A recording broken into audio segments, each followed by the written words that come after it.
예, 안녕하세요. 노동연구원의 박성재입니다. 유망식품 육성을 통한 식품산업 고용효과 연구 내용을 말씀드리도록 하겠습니다. 말씀드릴 순서는 여기 나와 있는 것처럼 일단 연구 배경과 목적을 먼저 말씀을 드리고요. 현재 우리나라 식품산업이 어떤 구조적 특징을 보이고 있는 건지, 그 다음에 이제 18년부터 이제 본격적으로 추진되었던 유망식품 정책 관련된 내용 간략하게 소개를 해드리고요. 사장에서 이제 정책 평가를 좀 다양한 측면에서 분석을 했는데 그 내용을 좀 중심적으로 말씀을 드리고 마지막에 정책적 시사점으로 결론을 제시하는 순서로 진행을 하겠습니다. 식품 제품 같은 경우는 우리가 일상적으로 소비하고 있는 이제 생필품의 성격이 좀 강하기 때문에 경기 변동성이 좀 상당히 낮죠. 그래서 상당히 오랫동안 이제 성장세가 좀 지속이 되고 있는데요. 실질적으로 보게 되면 2010년도 이후로 연평균 한 5% 정도 성장을 했습니다. 이게 제조업 평균에 비해서 좀 높은 수준이고요. 그런데 최근에 이제 유망식품, 그러니까 가구 변화라든지 어떤 식품 소비 트렌드 변화가 나타나면서 새로운 시장이 형성이 되고 있고, 그게 이제 식품 시장의 성장세를 더욱 가속화시키는 요인으로 작용을 하고 있습니다.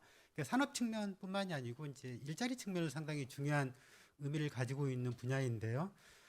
식품 산업 같은 경우에는 이제 다른 제조업에 비해서 일자리 창출 효과가 상당히 높고요. 또 연간 산업의 파급 효과 또한 큽니다. 여기 나와 있는 것처럼 뭐 생산 유발 개수나 취업 유발 개수를 보시게 되면은 전 산업이나 제조업에 비해서 훨씬 높은 그 수준을 보이고 있는데, 그 결과 이제 2010년부터 18년까지 제조업, 식품 제조업 종사자 증가율이 제조업에 비해서 훨씬 높았던 걸 확인할 수 있습니다. 이렇게 이제 그 산업뿐만이 아니라 고용 측면에서 가지고 있는 중요성을 이제 정부가 인지를 하고 식품 산업 정책을 이제 2018년부터 이제 본격적으로 추진하게 되는데요. 대표적인 정책이 제3차 5개년 기본 계획이고요.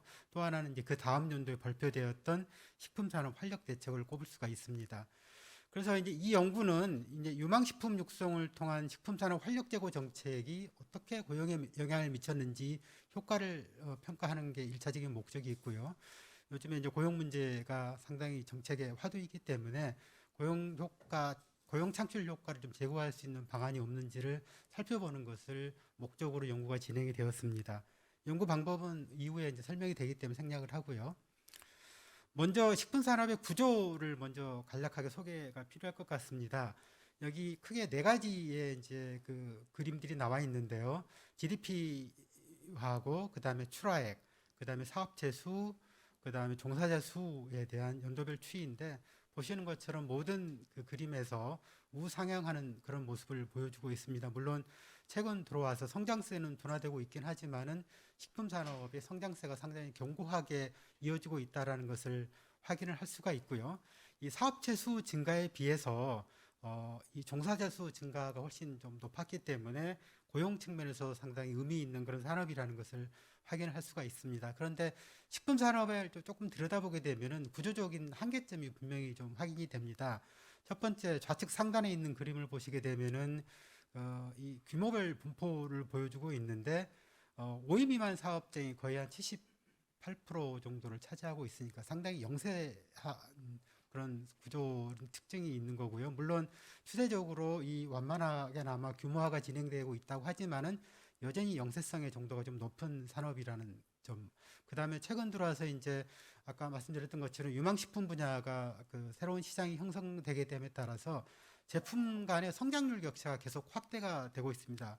그래서 이 그 우측 상단 그림을 보시게 되면 제품군별로 이 출하액 증감을 보여주고 있는데, 기타 식품, 유망식품이 주로 포함되어 있는 기타 식품이라든지 펫푸드가 포함되어 있는 산업시장이 상당히 빠르게 성장을 하고 있고, 이런 것들이 결과론적으로는 식품 산업의 어떤 양극화를 이어지는 결과가 나타나지 않을까라는 어떤 그 우려가 있습니다. 그럼에도 불구하고 식품 산업은 여전히 이제 그 일반 제조에 비해서 평균 임금이 워낙 낮다 보니까 어떤 인력 수급에 상당한 어려움을 가지고 있는 그런 현상에 놓여 있습니다. 식품 산업 트렌드 변화는 상당히 이제 중요한 변화인데요. 사실 저희는 그 실질 GDP가 좀 그 둔화되고 있고 또 총인구도 감소하고 있기 때문에 식품 소비가 위축될 거고 그게 이제 산업의 성장을 제약하는 요인이 될 거라고 이제 예측을 했었는데 이 최근 들어와가지고 이제 가구 변화라든지 소비 변화에 의해서 유망식품 시장이 오히려 확대되는 역설적인 그런 상황에 놓여 있는 것 같습니다. 1인 가구가 증가하게 됨에 따라서 가정 간편식이라 밀키트 시장이 상당히 빠르게 지금 확대가 되고 있고요. 고령화하고 건강을 중시하는 풍조가 확산되게 됨에 따라서 건강기능식품 그리고 고령 친화식품도 시장이 빠르게 형성이 되고 있습니다. 최근에는 환경 지속 가능성이라든지 생명 존중 사상에 대한 그 공감대가 확대가 되면서 친환경 식품이라든지 비건 식품과 같은 대체 식품에 대한 시장도 형성되고 있는 상황인데요. 이런 것들을 반영을 하듯이 그 업계 관계자들을 대상으로 향후에 성장 가능성이 높은 그 분야들을 살펴봤더니 뭐 HM이라든지 기능성 식품, 밀키트 같이 소위 말해서 유망식품 시장이 앞으로 상당히 큰 폭으로 성장할 것이라는 것을 전망해 볼 수 있습니다. 그러면은 이제 이런 추세 속에서 정부에서는 이제 크게 두 개의 정책을 추진했습니다. 일단 식품산업진흥 기본계획은 식품산업진흥법에 의해서 5년마다 수립돼서 추진된 정책인데요. 2008년도에 1차 기본계획에 의해서 정책이 추진되었고요. 현재는 이제 3차 기본계획에 의한 정책이 추진되고 있는데 1, 2차에 비해서 3차 계획 같은 경우에는 약간 체계적인 어떤 정책 추진이 이루어지고 있던 특징이 있습니다. 그래서 5대 정책 분야별로 21개 세부 과제를 추진을 하고 있는데 그 세부 과제를 보시게 되면 일단 미래 유망 분야를 선제적으로 육성을 하고 그다음에 식품 산업의 혁신 생태계 조성에 좀 주안점을 둔 정책을 추진하겠다라는 게 3차 기본 계획의 특징이고요. 그 다음 연도에 발표되었던 활력 제고 대책 같은 경우에는 유망식품 분야를 집중 육성을 하고 육성을 통해서 식품 산업 활력을 제고하는 데 목적을 두는 정책이고요. 그래서 이제 5대 식품별 전략들을 보시게 되면은 이 가운데 보시게 되면은 맞춤형 기능성 식품, 간편 식품, 친환경 식품, 수출 식품 각각의 분야별로 전략들을 제시했는데 주로 보게 되면은 제도 개선을 한다든지 규제를 완화한다든지 아니면 유형을 신설하거나 표시 기준을 제정한다든지 하는 방식으로 해서 시장이 형성될 수 있는 어떤 그 정책에 집중한 정책들이 추진이 되고 있고요. 인프라 구축 측면에서는 이게 이제 식품 산업이 블루오션 시장의 성격을 띠게 됨에 따라서 기술력과 이제 아이디어를 갖춘 어떤 벤처 기업들 육성을 위한 어떤 창업 교육이라든지 그다음 창업 호부 같은 거 그다음에 이 벤처 투자 기업에 대한 민간 투자를 강화하는 그런 정책들을 중심으로 인프라를 구축하는 전략들이 추진이 되고 있습니다. 그래서 두 개의 기존의 정책들을 보게 되면 약간 유사하면서도 차이점들이 있는데 그 그림을 그 표를 보시는 것처럼 5개년 기본계획 같은 경우에는 일단 식품산업 전반에 대해서 범위를 한 데 반해서 활력대책에서는 5대 유망식품에 집중된 정책을 추진했다라는 거. 그 다음에 내용적으로 보게 되더라도 5개년 계획 같은 경우에는 정책 지원 중심인데 반해서 활력대책 같은 경우에는 제도 개선과 정책 지원을 두 가지 병행하는 방식으로 정책을 좀 다양화하고 뭐 했다는 게 약간 차이점이 있습니다. 자, 이렇게 그 식품 산업의 현황과 정책들을 살펴봤고요. 그러면은 이런 정책들이 과연 고용에 어떤 영향을 미치는지를 살펴볼 필요가 있는 것 같은데요. 이제 그걸 하기 위해서 저희가 크게 5개의 어떤 세부 주제로 구분해서 정책 평가를 시행을 했습니다. 가장 첫 번째 했던 부분이 사실 이제 정부에서 중소기업에 대한 정책들 상당히 많이 지원을 하고 있는데 식품기업에 대한 그 정책이 고용에 어떤 영향을 미치는가를 분석하는 거 1차적으로 접근을 했습니다. 그걸 하기 위해서 심스 데이터를 2016년부터 19년까지 데이터를 활용을 했고요. 여기에 고용보험하고 이제 캐드 데이터를 연결해서 패널화한 자료를 구축한 다음에 분석을 했습니다. 분석 방법은 성향점수 가중회계 분석 방법을 적용을 했고 결과는 이 그림에 나와 있는 것, 이 표에 나와 있는 것처럼 세 개의 어떤 표를 제시를 하고 있습니다. 그래서 처치군 A 같은 경우에는 그 농림부 지원 사업을 받은 기업과 그 비교 집단과를 비교한 거고요. 처치군 B 같은 경우는 농림부 외에 다른 부처 사업을 받은 기업과 비교 집단. 그다음 처치군 C 같은 경우에는 농림부와 그 다른 부처 사업을 모두 수혜받은 기업과 비교 집단과를 비교하는 방식으로 구성이 되어 있는데 결과를 보시게 되면 전체적으로 이제 수혜 기업이 고용이라든지 매출 증가율이 높다라는 것을 확인할 수가 있고 다만 이제 이 그 분석 단위별로 보게 되면은 약간의 이제 추이가 좀 다른 모습들을 보이고 있습니다. 그래서 첫 층은 A, 그러니까 농림부 지원 사업 같은 경우에는 일단 그 지원을 받는 시점부터 매출이 증가를 하지만은 고용 효과는 당해년도와 T 플러스 3기에 이제 발생하는 걸로 그렇게 나왔는데, 이것은 이제 농림부 지원 사업이 약간 인프라성 투자, 그러니까 수출 지원이라든지 아니면 제품 홍보라든지 뭐 이런 쪽 정책이다 보니까 일단은 어떤 이 매출 증가가 고용으로 이어지는 데는 약간의 시차가 좀 발생하는 효과가 있었던 걸로 보여지고요. 처지군 B 같은 경우에는 이게 이제 농림부의 다른 부처 사업들을 전부 포괄한 거긴 한데, 대체적으로 여기에 사업들은 주로 중기부 사업하고 그다음에 이제 고용부 사업이 비중이 좀 많이 차지하고 있었는데, 일반적으로 우리가 이제 R&D라든지 뭐 고용 보조금 사업 같은 경우를 보게 되면은 당해년도에 이제 가장 효과가 높게 나타나고 이후에 완만하게 감소하는 그런 패턴을 보이고 있는데, 역시 이제 그 사업들의 비중이 높아서인지 기존의 어떤 우리가 평가했던 결과들하고 유사한 추이를 보여주고 있습니다. 그래서 이제 이게 처치군 A, B, C별로 약간의 이제 그 개수라든지 그 다음에 이제 유형 차이는 지원되어 있는 사업 성격의 차이라고 저희가 해석을 할 수 있을 것 같고요.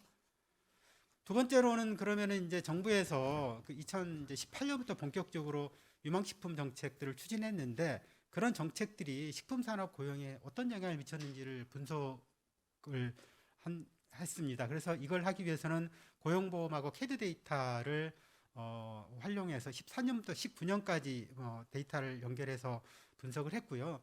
이제 식품 산업 같은 경우는 이제 유망식품을 과연 어떻게 분류할 거냐라는 건데, 사실 이제 이게 그 산업 코드가 아니고 제품 코드이기 때문에 저희가 이제 이 관계 전문가들한테 의견을 물어가지고 이 산업 코드 중에서 유망식품과 관련되어 있는 업종이 어떤 건지, 그 다음에 관련성이 낮은 업종들을 가지고 유망식품 관련이 높은 업종과 낮은 업종으로 임의적으로 좀 분류를 해서 분석을 사용을 했습니다. 분석 방법은 이중차분 분석 방법을 사용을 했고요. 아까 이제 말씀드렸던 것처럼 패널화 데이터를 했기 때문에 일단은 패널 고용 효과 추정법을 이용해서 고용 효과를 추정을 했는데, 추정 결과는 고용 효과는 약 0.06으로 나타났기 때문에 이 정책에 따라서 추가적으로 6% 정도의 고용 효과가 발생하는 걸로 나타났고, 기업 특성별로 보게 되면은 소기업에서만 유의한 효과, 그 다음에 이 취업자의 경우에는 여성보다는 남성에서만 효과가 확인이 되었습니다. 패널 고용 효과 추정 방법에 어떤 바이어스 문제가 있기 때문에 저희가 다양한 방식으로 이제 데이터를 분석하고 분석 방법을 적용을 했는데요. 동적 패널 모형이라든지 아니면 시스템 GMM 방법 등 시차를 충분히 통제하는 방식 여러 가지 방법을 적용을 했는데, 분석 결과는 앞에서 살펴봤던 기본 모형하고 거의 유사한 결과가 나타났습니다. 거의 6% 정도의 고용 효과가 있는 걸로 나타났기 때문에 저희가 볼 때는 그렇다면은 유망식품 활성화 정책이 추가적으로 한 6% 정도의 고용 효과를 가져온 걸로 결론을 내려도 되지 않을까라고 조심스럽게 잠정적으로 결론을 내렸고요. 세 번째 단계에서는 시나리오 분석을 했습니다. 일단 유망식품 정책 고용 효과를 확인이 되었기 때문에, 그렇다면 향후에 정부가 이제 유망식품 정책을 계속 추진하게 될 경우에는 고용 효과가 과연 어떻게 될 것인지에 대한 추정이 좀 필요한 것 같습니다. 이제 그걸 하기 위한 분석인데요. 이건 사업제조사와 광업제조업 조사자를 이용해서 분석을 했고, 유망 외 식품 같은 경우에는 지난 15년부터 19년까지 연평균 성장률을 적용을 한 반면에, 유망식품 같은 경우는 이제 세 개의 시나리오를 구성을 했는데, 시나리오 1 같은 경우에는 활성화 대책 전망치를 그대로 가져오는 방법이 있었고요. 시나리오 2 같은 경우에는 4개년도의 성장률 중에서 가장 보수적으로 잡아서 가장 낮은 성장률을 적용을 하고, 시나리오 3 같은 경우에는 연평균 성장률을 적용했습니다. 그 결과에 이제 이렇게 보면은 시장 규모가 추정이 되었고요. 그 시장 규모를 가지고 각각 세세의 분류 단위로 매출액 100억 원당 종사자 숫자를 구한 다음에 그 숫자를 적용해서 고용 효과를 추정을 했는데, 이 시나리오 분석 결과에 의하면은 시나리오 1 같은 경우에는 약 2만 명 정도가 2023년도에 고용이 되는 걸로 나타났고요. 시나리오 2에서는 2만 8천 명, 그 다음에 시나리오 3 같은 경우는 약 4만 명 정도로 추정이 됐습니다. 그래서 앞에서 이제 우리가 유망식품에 따른 고용 효과 6%라고 했기 때문에 그 개수를 적용하게 되면은 2023년도에 정책에 의한 추가 고용 효과의 경우에는 약 한 5천 명에서 6천 명 내외가 되지 않을까라고 추정이 되었습니다. 실태조사를 했습니다. 실태조사 같은 경우에는 식품산업 특성하고 그다음에 시나리오 때 일자리 변화를 살펴보기 위한 거였는데요. 여기에서는 일단 산업 구조가 상당히 좀 다르다라는 걸 좀 확인이 되었고, 저희가 가장 중요하게 생각을 했던 게 유망식품 정책, 활력 제고 대책에 대해서 어떻게 평가하는지를 질문을 했더니 이게 앞에 기존의 정책들이 주로 이제 시장을 창출하는 데 정책이 좀 주안점이 있었기 때문인지 모르겠지만은 시장 활성화 정책에 대해서만 좀 긍정적인 평가가 나타났고, 나머지 분야는 전반적으로 좀 기대한 만큼 효과가 높은 것 같지는 않았습니다. 그리고 이제 지난 19년 20년 동안에 정부 유망식품 정책에 혹시 참여한 업체들이 얼마나 되는지를 살펴봤는데 21개사에 불과했습니다. 400개 사회 중에서 상당히 그 정책이 직접적인 어떤 지원 정책이 좀 부족했다라는 것을 확인을 할 수가 있었고요. 참여했던 기업의 경우에는 지원 사업의 효과는 약 0.5에서 1% 정도 매출이라든지 고용을 증진시키는 효과가 있었던 걸로 그렇게 보고를 했습니다. 그다음에 실태조사에서 이제 저희가 시나리오를 가지고 제시를 하면서 이 시나리오 2 할 경우에 고용이 어떻게 될 건지를 질문했는데 시나리오 1과 시나리오 2가 상대적으로 좀 타당성이 높은 걸로 그렇게 나타났고요. 그에 따라서 이제 매출 고용 전망을 질문했을 경우에 고용보다는 매출의 증가율이 좀 높은 걸로 그렇게 확인이 되었고, 고용 같은 경우에는 향후 한 평균 3, 4% 정도 증가한다라고 응답을 했는데, 이것은 앞에서 우리가 살펴봤던 것처럼 그동안의 식품 산업의 고용 증가율에 약간 상회하는 그런 수준이었기 때문에 이 정부 정책이 추진된다 하더라도 고용 효과는 단기간에 뭔가 크게 증가시키는 효과는 좀 제한적이지 않을까라고 예상이 될 것 같습니다. 일자리 질과 관련해 가지고는 일단 여기 나와 있는 것처럼 여러 개의 항목에 질문을 했는데 대부분 3점대 초반에 나타났기 때문에 단기간에 고용의 질이 개선될 가능성은 높지 않은 것 같습니다. FGI도 실시했습니다. 저희가 전문가라든지 식품업체 관계자를 대상으로 정책 개선 방안 도출을 위해서 면접 조사를 시행을 했는데, 일단 인력 수급 문제를 가장 1차적으로 지적을 했습니다. 생산직 같은 경우에는 이게 이제 그 식품 산업들이 대부분 좀 작업 환경이 좀 열악하고 그다음에 약간 교통이 불편한 지역에 위치하다 보니까 그다음에 임금 수준도 좀 낮고 해서 인근에서 뭐 단돈 100원이라도 더 주는 사업장이 있다고 한다라면은 곧장 이직을 하기 때문에 인력 수급 문제, 생산직 인력 수급 문제가 상당히 좀 심각했던 것 같고요. 그래서 기업들은 대체적으로 이제 중장년 여성이라든지 외국 인력에 대한 의존도가 좀 높은 것 같고, 식품 산업 같은 경우에는 계절성 요인이 좀 많이 작용을 하기 때문인지 모르겠지만은 단기적으로 인력 알선 업체를 통한 어떤 그 인력 수급도 대안으로 많이 생각을 하는 거 있고요. 오히려 이제 식품 업체들의 경우에는 전문 인력에 대한 그 문제를 강하게 주장을 많이 했습니다. 일단은 이게 근로 조건이 좀 낮다 보니까 그 대졸 이상의 인력들이 식품 기업 취업을 좀 기피하는 현상들이 좀 있었는데요. 최근에는 대학별 이제 전공 통합에 되게 됨에 따라서 식품 산업을 전공하는 학생 숫자가 이제 공급 자체가 줄어들다 보니까 인력 확보가 점점 어려워지는 그런 상황이어서, 그럼 이 경우에는 전문 인력의 양성 교육이 필요한 거냐에 대한 질문을 했는데, 이제 그런 교육보다는 기업들이 인력 R&D 수행을 통해서 이미 들어와 있던 인력들을 재교육시키는 전문성을 확보하는 방식으로 하는 게 보다 효과적이라는 의견들을 냈기 때문에, 사실 이제 기업의 R&D 수행 지원을 하게 되면은 기술력과 전문인력 확보라는 두 가지 목표를 좀 달성할 수 있지 않을까라는 그런 판단이 들었고요. 그다음에 두 번째는 식품 트렌드 변화가 이제 새로운 시장을 형성을 하고 있는데, 문제는 이게 이제 대기업 중심으로 시장이 형성되고 있는 문제점이 있습니다. 왜냐하면은 이쪽 분야에 들어가기 위해서는 이제 유통 비용도 높고요, 상품에 대한 신뢰성도 낮고, 그다음에 이제 중소기업 같은 경우에는 기술도 없고 전문 인력도 없고 자본력도 없다 보니까 이게 양극화가 좀 심화가 되는 우려가 좀 높아지는 것 같습니다. 그래서 이쪽 이제 중소기업들 관계자분들께서는 식품 산업의 어떤 생태계 건강성 확보를 위해서 중견기업 이하 기업들에 대한 정책 지원을 좀 강화할 필요가 있지 않냐라는 강한 요구가 있었고요. 정책 지원 관점에서 보게 되면은 상당히 이제 식품 산업이 상대적으로 기타 산업 분류될 정도로 이제 상대 비중이 좀 낮긴 한데, 이제 그럼에도 불구하고 정부가 이쪽 식품 산업을 육성하기 위한 정책들을 추진한 거에 대해서 상당히 긍정적으로 평가를 했고, 그래서 장기적으로 일관되게 좀 미래 식품을 좀 육성하는 정책들을 추진했으면 좋겠다라는 이야기가 있었고요. 그다음에 이제 유망식품 분야는 이제 글로벌 트렌드가 상당히 빠르게 좀 변화하고 있는 것 같습니다. 기술 개발에 의해서. 그래서 그런 어떤 세계적인 추세에 맞춰서 규제 개선을 좀 지속적으로 좀 해줘야 될 것 같고 유연한 접근이 좀 필요하지 않겠는가 이야기를 했습니다. 어, 정책적 시사점 부분은 사실 앞에서 그 부분 다 말씀드렸기 때문에 추가적으로 제가 말씀드릴 부분은 없는 것 같고요.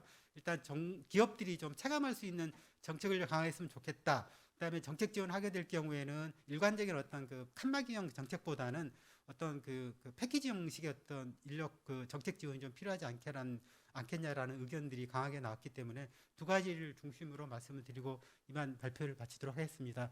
이상 마치도록 하겠습니다. 감사합니다. 예, 감사합니다. 좋은 발표 감사드리고요.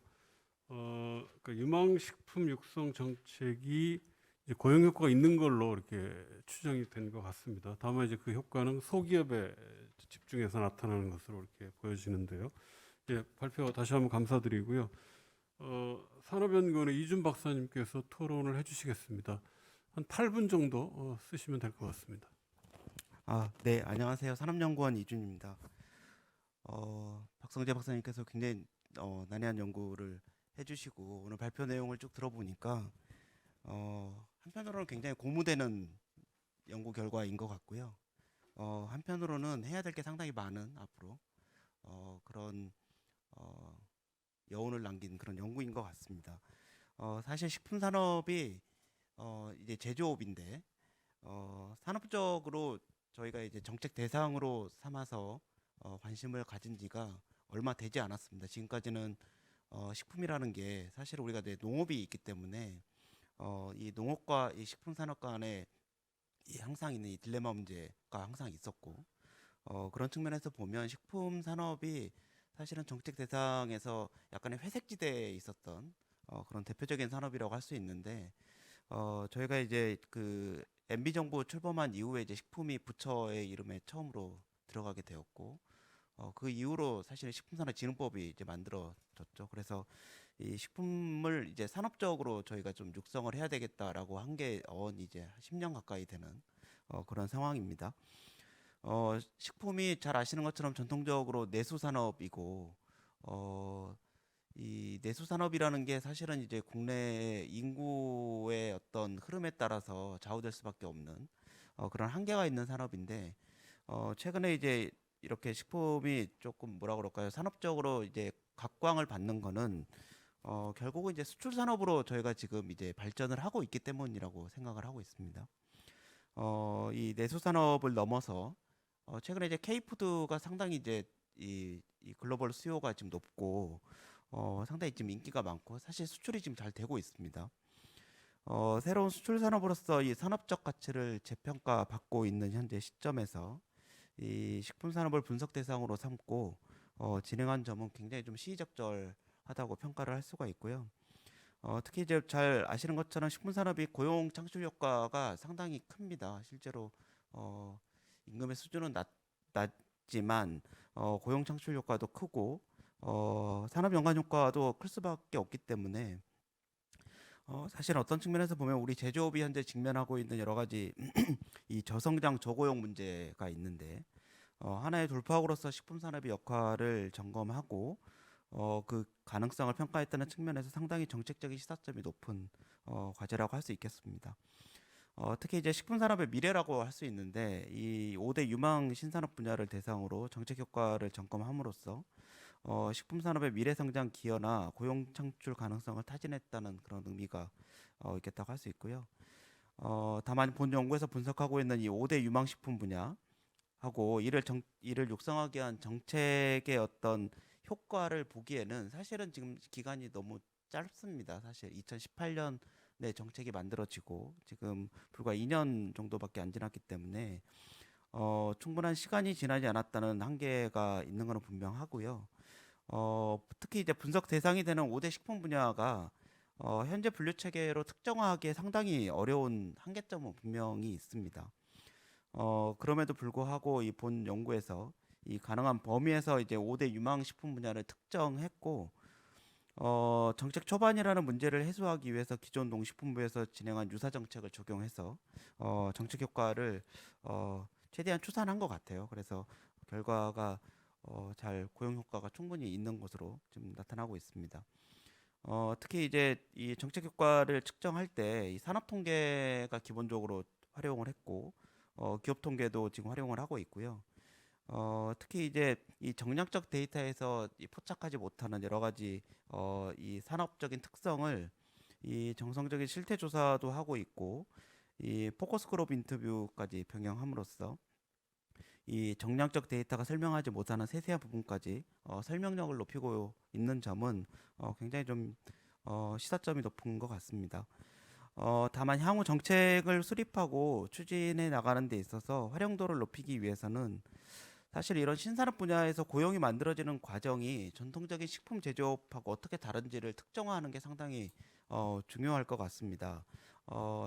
지금 이 5대 유망 식품 분야가 메디푸드, 고령 친화식품, 펫푸드, 간편식품, 기능성 식품 이렇게 되어 있는데 이 기존의 이런 5개 이 5대 유망 식품 분야가 보통 이제 전통적인 식품 제조업 그러니까 보통 같은 식품 기업체에서 만들어지는 과정도 있을 수 있고 특히 이제 이 첨단 기술 소위 말하는 IT, BT, 뭐 나노테크놀로지 같은 이런 첨단 기술하고 결합돼서 나타나는 다양한 유형의 푸드테크가 지금 만들어지고 있기 때문에 이 푸드테크가 성장하고 고용이 창출되는 특징이 5대 유망 분야에서 어떻게 지금 달리 나오고 있는지 기존 제조업과는 어떤 다른 방식으로 만들어지고 있는지를 좀 지속적인 관심을 가지고 살펴볼 필요가 있을 것 같습니다. 특히 이제 5대 유망 분야는 대체적으로 부가가치가 높은 특징을 지금 가지고 있는데 이 원료부터 소비자까지 이어지는 부가가치 흐름에서 이 전통적인 식품 제조업하고 다른 부가가치 귀속 특성이 나타날 수가 있고 이로 인해서 만들어지는 고용의 양과 질이 상당히 달라질 수가 있습니다. 그런 측면에서 보면 지금 이번 분석에서 전반적으로 나타나는 것처럼 성장과 고용 창출력의 잠재력이 뭐 있는 것으로 지금 분석 결과가 일부 확인되었기 때문에 이 정책을 추진하고 실효성을 높이기 위해서 우선적으로 대상을 특정하는 게 상당히 중요할 것 같고요. 이들을 대상으로 정책 성과를 관리할 필요가 있습니다. 사실은 이건 부처에서 지금 해야 되는 특히 이제 농식품부에서 이 아주 깊은 관심을 가져야 될 것 같은데 현재 각 유망 분야 5개 유망 분야죠. 5개 유망 분야별로 상황에 대한 진단이 좀 필요하고 이 정책의 공백 요소를 판단하기 위해서는 가장 중요한 거는 이제 대상을 좀 구분을 하고 점검을 지속적으로 할 필요가 있고 이게 되려면 사실은 모든 신산업 분야가 공통적으로 나타나는 특징이지만 이 분류체계 개선이 아무래도 좀 필요할 것 같습니다. 지금 아까 발표자께서도 말씀하셨다시피 대부분의 유망식품, 특히 우리 식품 제조업 분야에서 기타 제조업, 기타 식품 제조업으로 다 잡혀 있는 이런 문제가 있는데 앞으로 이제 이 정책 대상으로 명확하게 5개 분야를 지금 부처에서 관리를 하고 있기 때문에 특히 이런 분야에 대해서는 분류체계 개선이 좀 필요할 것 같고요. 이제 분류체계가 개선되고 기업과 산업이 특정이 되면 조금 더 고용 영향 평가에 대한 결과가 굉장히 좀 실질감 있게 실효성 있게 다가오지 않을까 이렇게 생각합니다. 네, 감사합니다.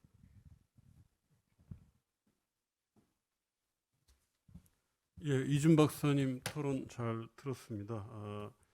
몇 가지 지적을 해주신 것 같은데 예를 들어 정책 효과를 보기에는 기간이 좀 짧은 문제에 대한 지적이 좀 있었고요. 또 5대 유망식품의 고용 창출 과정이 전통적인 식품 제조업과는 좀 다른 측면을 좀 살펴볼 필요가 있다는 거.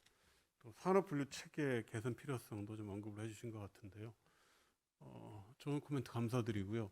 혹시 유튜브에 질문이 올라온 게 있나요? 예.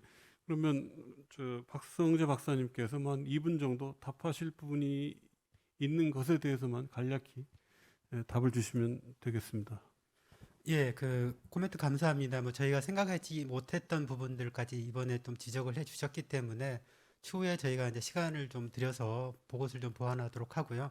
그러니까 가장 이제 고민을 했던 부분이 어떤 분야라고 하면은 그 유망식품 분야라고 하는 데는 고용 연계성이 과연 어떻게 나타나는지를 저희가 좀 포착을 해보고 싶었거든요. 그래서 사실 이제 유망식품 업체를 먼저 좀 뽑아낸 다음에 거기에서 저희는 일부 업체 같은 경우는 고용보험 데이터를 통해서 이게 이제 고용 구조라든지 어떤 고용 창출의 효과, 그 기업 생존 소멸을 하게 되면은 뭔가 좀 그림을 그려볼 수 있지 않을까라는 생각을 했는데 저희가 유망식품 업체들 쭉 뽑다 보니까 이게 다 대부분 기존 업체들이고 신규 벤처 기업들이 일부 나타나긴 하는데 이게 고용보험에서는 안 잡히는 문제가 있더라고요. 그래서 저희가 일단은 이제 이쪽 관련된 정책이 너무 좀 짧다 보니까 아직까지는 이런 기업들이 아직 자리를 잡지 못하는 그런 현상인 것 같고 이 부분은 이제 나중에 좀 관측 기간을 좀 늘리게 되면 이제 방금 말씀하셨던 부분들은 저희가 좀 볼 수 있지 않을까라는 그런 생각이 들었고요.